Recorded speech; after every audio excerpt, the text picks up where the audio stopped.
मैं वो पौधा था जिसकी पत्तियों में हरियाली थोड़ी कम सी थी। आज चौथा दिन था और मेरा माली मुझे और मुझसे बेहतर दर्जनों को लेकर खड़ा था।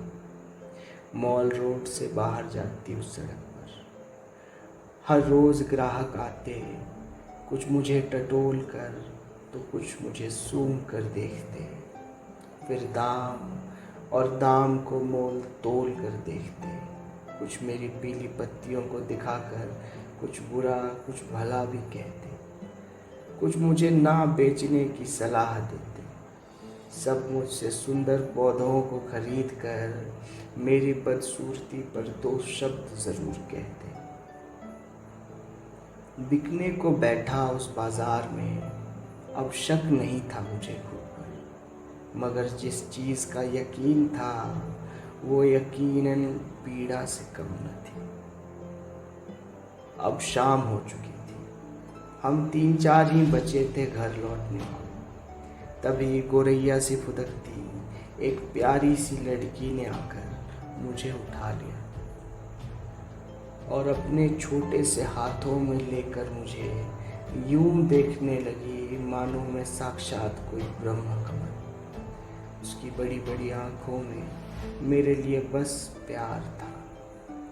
न उसने किसी को देखा न मैंने किसी को, मानो मेरा जन्म ही उसके पास जाने के लिए हुआ था और उसका जन्म मुझे अपने पास लाने के लिए। मेरे माली ने मेरी सारी बुराइयां एक सांस में कह दी, मगर आज सब बेअसर थे और उसने कुछ न सुना।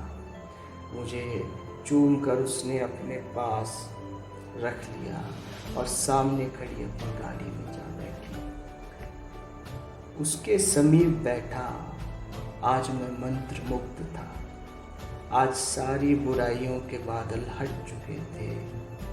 अब यकीन का यकीन न रहा।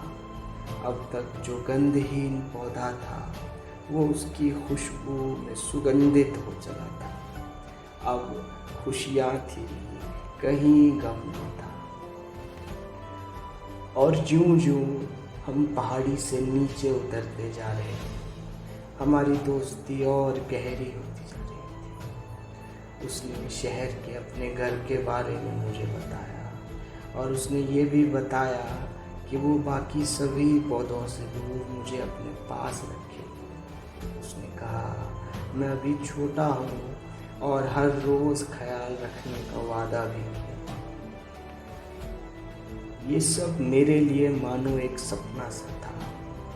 आज उसी सड़क के किनारे में पिछले 10 साल से खड़ा हूँ, जहाँ उसने मुझे छोड़ा था, जहाँ मेरे घंटे भर की खुशियों का अंत उसके ही साथ हो गया था। मैं तब भी उसके गोद में ही था जब खून में लिपटी उस सड़क के किनारे वो आखिरी सांसें ले रही थी।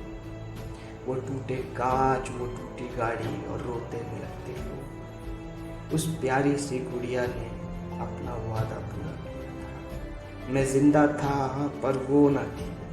किसी ने उसकी ही याद में मुझे गमले से निकाल कर इस सड़क के किनारे लगा दिया। अब हर रोज़ मैं उसे याद करता हूँ। ये सच है वो खामोश है अब, मगर अब हर रोज़ मैं उससे बात